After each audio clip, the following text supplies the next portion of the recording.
Hello and welcome to my Let's Play of Gnomoria. We're starting a series here in this very fun game. I've put quite a few hours into it and stepped away for a little while and came back with the recent 9.17 patch where they've added some fun little things like golems, and now they're adding mod support, which is in their beta pack. They're 9.18 right now. But overall, it's just a fun little game where you take a group of gnomes and build a thriving little kingdom, defending it from goblins and ogres, and just surviving. And it's a pretty fun little game to play. So we're going to do a Let's Play in it, and we're going to just knock it out and see where we go. This game is pretty easy to start with if you really just want to break right into it. You just it generally randomly generates a map for you. It'll throw different trees and different resources on the map for you. You've got several different sizes. You can create, tiny little kingdoms, or you can create huge, large maps that just have more terrain. So we'll probably start on a large or a huge map here, and you can also change your difficulty. You can have a completely peaceful map where no enemies will spawn, you won't fight anything, or it can be sudden death where it gets really difficult. But we'll probably just leave it on normal difficulty here. What we're gonna do is gonna change this name though, because I don't like the Land of Stretches. So let's just run Land of Beers. We'll see, the first hit, that's a good one. So we're going to be the Land of Beers. So what we're going to do here is I'm going to generate this map and just kind of go more in depth about the game as we play. It's going to take a few minutes to generate this map, so I'm going to pick up this recording just as soon as we're done. Welcome back. Here we are with our set of gnomes here, starting right on the edge of a river, it looks like, which will be a good thing for us. We can build a well and get some water. The only thing I've done here is I've imported some previous settings for some jobs, which we can kind of go over as we play along. Jobs have, or the gnomes have professions, like miners and stonecutters. They have specific jobs that each one can be assigned to. And I assign them on their skills. You can see that this character here has a woodcutting of 28 and a carpentry of 19. So he'll probably be a better woodcutter than a carpenter. However, this one here, he's got a woodcutting of 24, but his carpentry is 25. So immediately, I would pick him as our better carpenter out of the two that I have. So what I like to do, first, right into the game, you see we've got 9 nomads here. We got 2 yaks and just a couple crates and barrels of supplies to keep us going for our first couple days. And I want to stress early on, this playthrough is going to be pretty casual. I'll kind of go through some stuff, and I'll kind of cover the bases and go through some of the stuff that I learned the hard way, but I'm not going to play the hardcore sudden death mode, because with that one you have to do everything right on time at just the right moment, and if you slow down or miss just one thing, you're in trouble. So we'll just kind of cover this out and just kind of play it casually. So back on our population tab here, you can see we've got our 9 different gnomes here, and so Damlet we're going to leave as our woodcutter because his woodcutting skill is just better than his carpentry. But Wislow here, we're going to make him be our carpenter. Since he's got a better carpentry skill, that'll work out good for him. And really what this comes down to, and I'll give you a quick explanation on this professions here. I won't go too in depth into it. We'll take a look at this carpenter here. And so the carpenter has this job priority list. Every job has a job priority list. And it handles what they're going to do in what order. So if there's an open position for a job that they have to do, they're going to check this list and see where it is on their priority. If there's something else that's a higher priority on this list, they're going to do that first. So using carpenter as an example here, the first thing on the list is a mechanic, and this handles resetting traps, having alarm bells, things like that. And so that's first on the list, because if I need an alarm bell ring to make all of our gnomes go to a safe spot, I don't want any other job taking priority over that. I want them to run to that alarm bell and activate that, because those precious few seconds could mean a goblin could come in and kill my gnome. So I need that done first. So that's always first on my list. A lot of people will also put hospital pretty high up on that list. And that's kind of taking care of injured gnomes, things like that. Medical bandages and things like that. I keep that pretty high on the list for several different gnomes. But for most of my actual crafters and stuff like that, it's going to kind of fall just a little bit lower. Workshop is where the carpenter really differs from the woodcutter, and I'll show you in just a minute here. So the workshop is stuff like a carpenter's bench and a sawmill and a wood carving station. And so what that is when I queue up a job, when I get a job ready to go and say I need to craft a bench, the carpenter is going to be the first one that goes to craft that bench if he has nothing else to do. Nothing else is higher in this priority list. So he will be the first one out of my woodcutters and carpenters to do it because workshop is higher on the list. If we go look at our woodcutter here and just jump to him real quick, his workshop is way down on the list. His main priorities are to chop down trees and to care for our tree groves, which we'll kind of cover into a little bit later. And that's what these two things cover. They're cutting down just random trees that are around. You can see just like some pine trees here, and so you got some orange trees here. So if he doesn't have any jobs cutting down trees or tending any groves and a workshop job needs to be done, then he'll start looking at that job and going for it. But otherwise, he's going to stick to that. Well, our carpenter is just the opposite.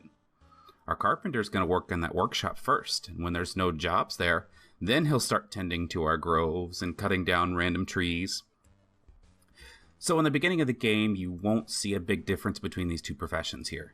Between our woodcutter and our carpenter, who's moved up here because it's in alphabetical order. They're both going to be cutting down a lot of trees and getting the lumber, clearing areas out for me. But once you get later on in the game, this carpenter here probably won't be doing a lot of tree cutting because there's going to be a lot of jobs that require wood. Crafting crates and barrels, crafting workbenches. There's going to be a lot of stuff that he's going to be busy doing. So this woodcutter is going to be pretty much just cutting wood and taking care of that. And then he'll kind of fill in the other positions as needed. One of the other main examples of that is going to be the miners. See, we got a mining skill of 24 and a masonry skill of 27. Well, this guy has a mining of 35 and a masonry of 25. So immediately you're going to see that Criddle here is a better miner and Aura is better at masonry. So we're going to make him a stonecutter.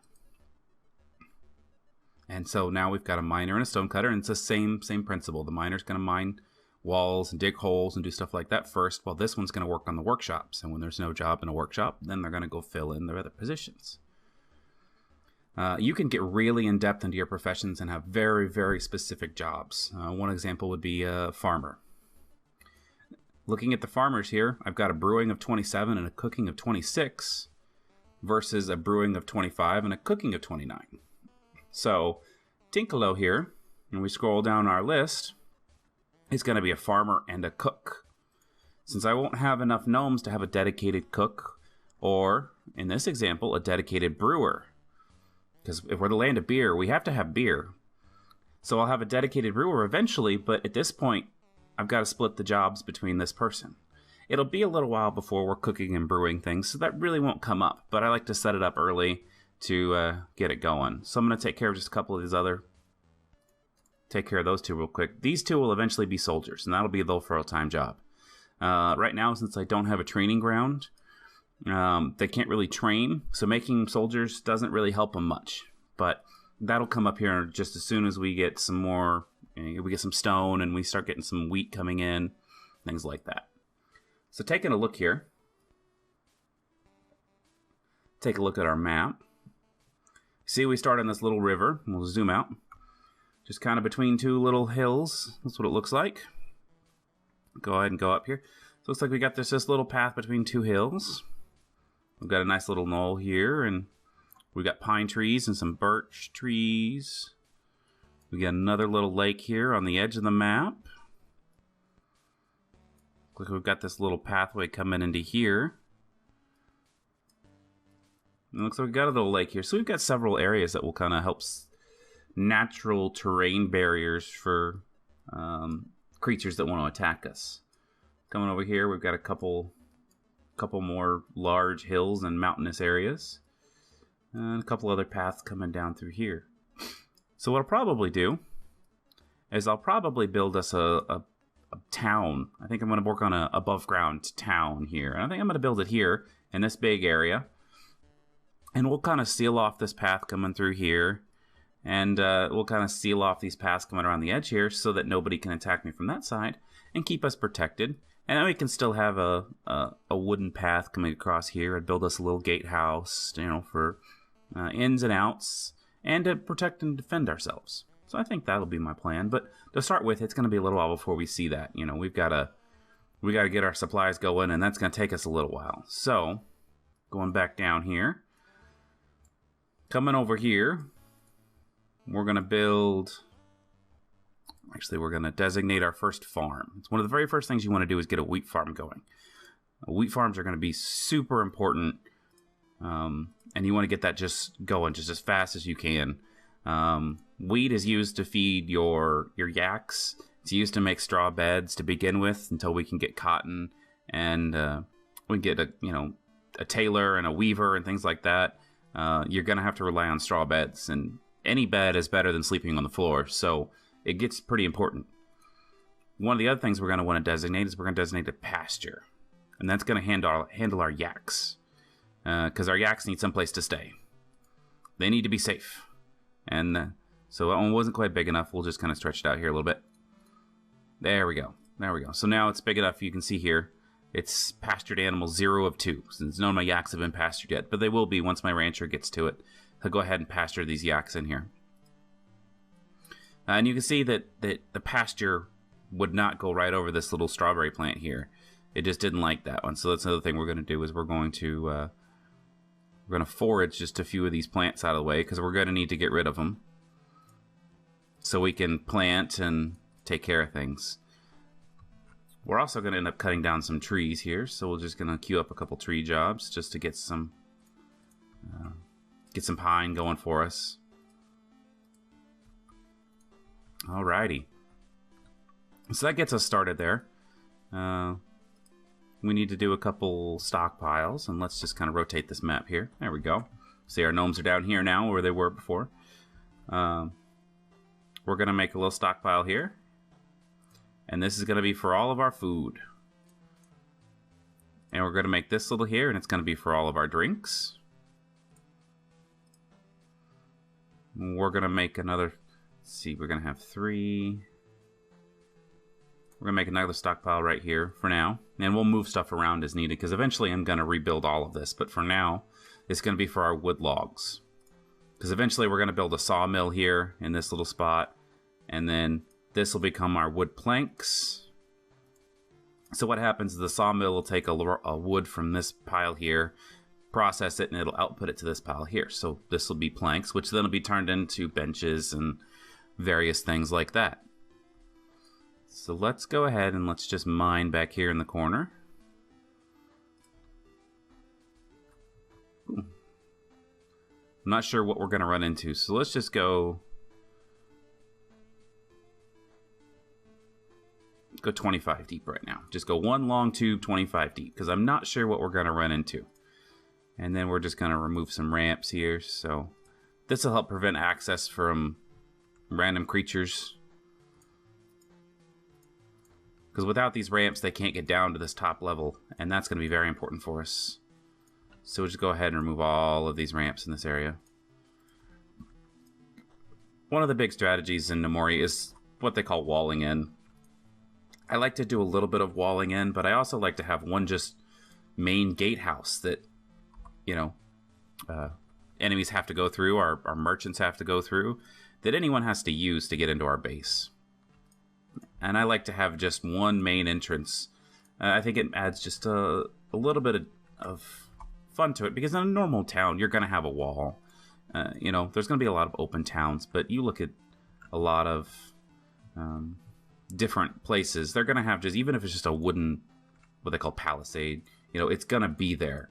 So it's really not that bad. It is a little bit of a cheap maneuver because goblins can't process the walls and things like that, but I still like to do it anyways. It just gives me a little bit of extra freedom, so I'm not so worried about attacks coming from any side and any direction. That gives me just a little bit of extra time to figure out what the heck I'm gonna do. So we're just kind of removing these ramps here. We're gonna build us a wooden bridge going across this river so we can get across it pretty easy, and we're gonna cut down a lot of trees and clearing this out. So it'll be a time-consuming process, but let's go ahead and get started here. It's going to save the game, and let's see where we go. And see, we already got our woodcutters going, and there goes our miners there. Starting that process. I'm not sure why they didn't mine this out first. Maybe this one will move over. We can hope. See, our farmers here are starting to till up this grassland so we can plant wheat seeds in there. One of the other things we're going to need to do is we're going to designate some personal quarters. Just a place for our gnomes to sleep. And that's pretty important because our gnomes need sleep. So we're just going to move it back here in the corner for now. You could often use a dormitory, which is just a kind of a common sleeping area, and throw 4 or 5 beds in there. And all of gnomes will just go in and take a vacant bed. But I like to even just give them a little one-room square. Even if it doesn't have a bed in it right now, halfway through the summer, our wheat crop will come in, and I'll be able to put straw beds in everything. So it'll be okay. I'm just only going to put, a couple beds in here for now.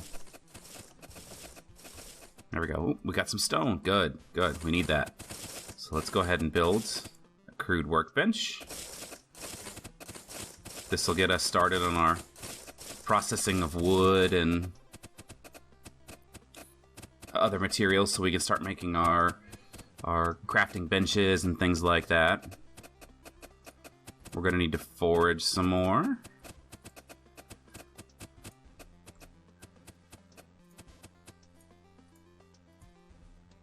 And so what's going on is this job priority, these farmers are planting seeds first because that's their #1 priority. And then they start working on other things. So we can go ahead and fell some trees out here too, because they're going to have to go. All of these trees are going to go. They're just in the way. Alright, so let's pause it real quick. So we've got our crude workbench, and what we're going to do is we're going to queue up a couple jobs here for crafting. So we've got some wood planks. Let's go ahead and make 1, 2, 3, 4, 5, 6. That'll be a workbench. 1, 2, 3, 4 will be a chair. And so we've got some raw stone, so we'll make a chisel.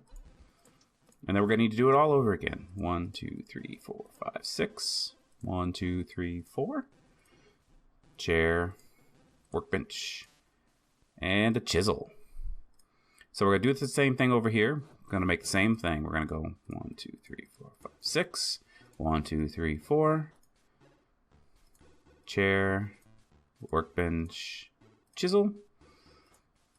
And right now I'm specifying pine logs. I want to use pine logs just in case we get like orange logs. I don't want them to use that to craft anything. 2, 3, 4, 5, 6. 1, 2, 3, 4. What it'll do is the different materials will change the color of your end product, but it'll also change the value of your end product. And so pine is always the cheapest metal or cheapest wood to use for anything. Just like tin and copper are going to be your cheapest metals to use. So you start using materials like orange wood. Birch is the highest value wood you're going to use. And it makes anything crafted with it more expensive. And that's going to up this kingdom value here. And that's a thing we don't want to raise too high too quickly. And the more kingdom value we have, the bigger a goblin attack will be. And a goblin attack can really do you in if you're not careful. So we're going to dig out some more in here because we're going to need some more stone. We're just going to go all the way. I don't want to go all the way to the edge. We're just going to stop right there. And we're going to go make a big 13 by 13. And so they're going to mine up that entire room right there. And then what we're going to do is I'm actually going to put my stone cutters and stuff like that in this here. So we can go ahead and do that a little bit now. I want to mine out this area here. Let's go ahead and make, say, a 13 by 7. That looks pretty good. That's going to be a workshop, and we'll have an entrance, say, right here. And they're going to come in here, and they're going to be in that workshop. On the other side here, let's do the same thing.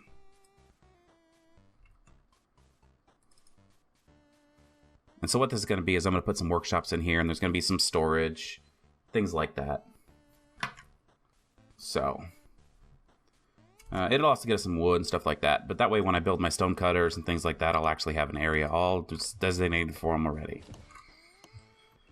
So let's go build some log floor, which is going to be our wooden path here. So we're going to build us a little log span crossing the river. You can see him start to work on it.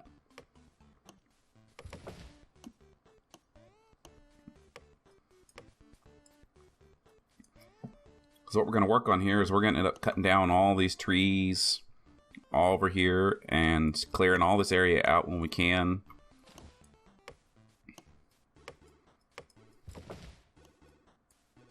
So eventually our miners are going to get around to working this. It's just going to take them a few minutes. Because we've got several jobs. You know, they've got to work their way all the way around and clear this out. So they're working over here right now. So we'll get there eventually. It's just going to take them a little bit of time. So this game, it's always a little bit of an addicting game. Kind of, you know, for me, it's always been a bit of an addicting game. I can sit here and play hours and hours into it and not really think about it. I always enjoy city building games, and SimCity. I was a little disappointed in the newest one, but I always enjoyed games like that. And I tell you what, City Skylines has been just an amazing game, and I'm gonna do a couple games or a couple of videos in that here. I'm not a very good city manager. I wouldn't want to actually run a town by any means, but I can have fun and I can really enjoy myself in some of that, you know, planning, and eventually I get, you know, a couple 100,000 in a city, and then it starts to get really hard for me. So you might see a fall of a city pretty quickly, but you know, I have a good time doing it. And I guess in the end, that's really all that matters. It's what you enjoy. So we're going to build, when you start the game, you come with 3 crates. And a crate will hold 32 objects in it.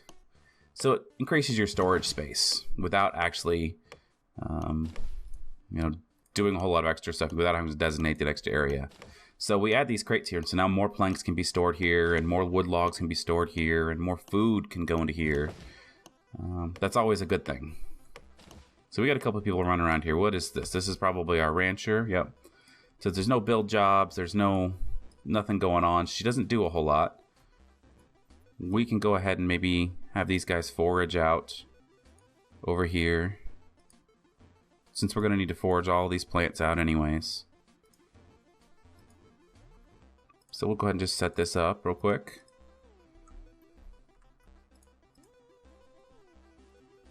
I want to cut these trees down before I forage, because it'll pull the apples and oranges off of those trees, but I don't want those. So you got to be really careful sometimes, because you get too much of a food stock and mants come. Mants are bad. Mants are just bad. They are fun. It adds a challenge to the game, and once you're ready for them, you just, you know, have fun time getting a huge mant invasion. You just start saving up tons of food and just get a big invasion, and it can be really entertaining. But when you start, they're not good at all. They'll really do you in. So where'd our miners go? Oopsie, they're all the way over here. Slowly working their way around. They're working their way around. And our woodcutters are still here chopping down these trees. Of course, our rancher's tending this one, but there's not a whole lot to do at the moment, so let's go ahead and do this real quick. Let's build a sawmill, even though I can't build a saw blade yet. We'll put it right there. And we're going to build a carpenter's bench. Right there.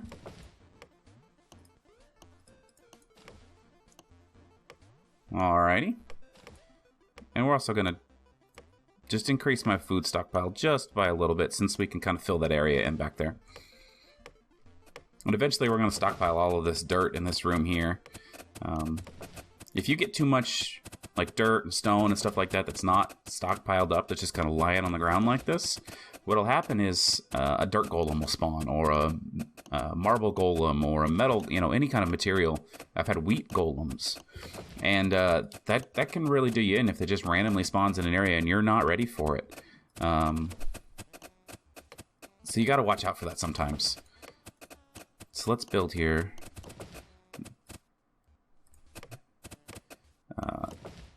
Build a couple torches back there. And then designate this area as a stockpile. And this is going to be just a big dirt stockpile. And so they'll fill this stockpile up whenever they get time. You know, when I've got somebody laying around, they should come and start filling the stockpile. And so look here, we've got them working this, get some more stone. So we're going to build our stone cutter. Put him right there. And I actually would have mined this wall out just one more.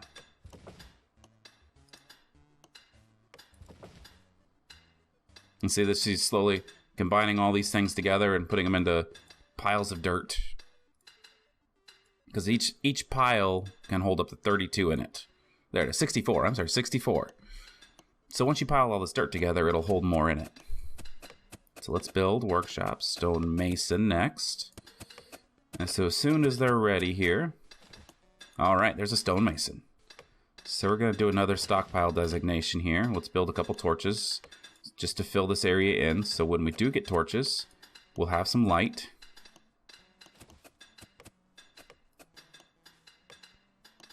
All right, and we're going to designate this area for raw stone. Let's go and turn the camera here. We're going to designate this one for raw stone over here. Yeah, we'll just do raw stone back here. How's that? Because our stone blocks will be a while before we're really needing them. And we'll designate this end area here for stone blocks.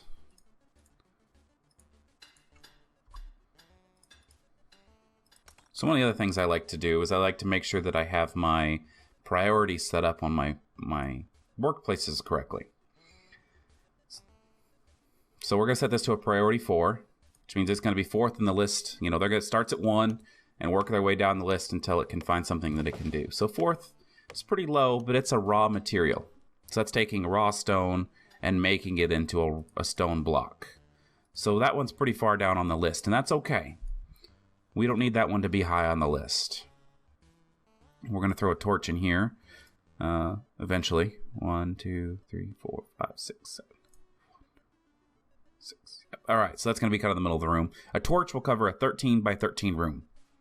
Keep it light. When there's no light, that's when you get various creatures spawning in the darkness, and you don't want that. So we got to make sure you have torches to light up your camps. And so torches take coal, which we don't have yet. But it looks like we're getting some granite and some marble, which is nice. And our woodcutter here is still working away, and she's still working away over here. What I'm actually want to do here... Nah, no, he'll be okay. And so all that dirt has now been condensed into small little piles. And they're slowly working on picking up stone and things like that.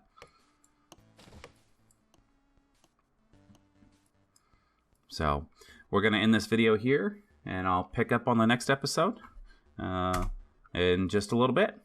Thanks, guys.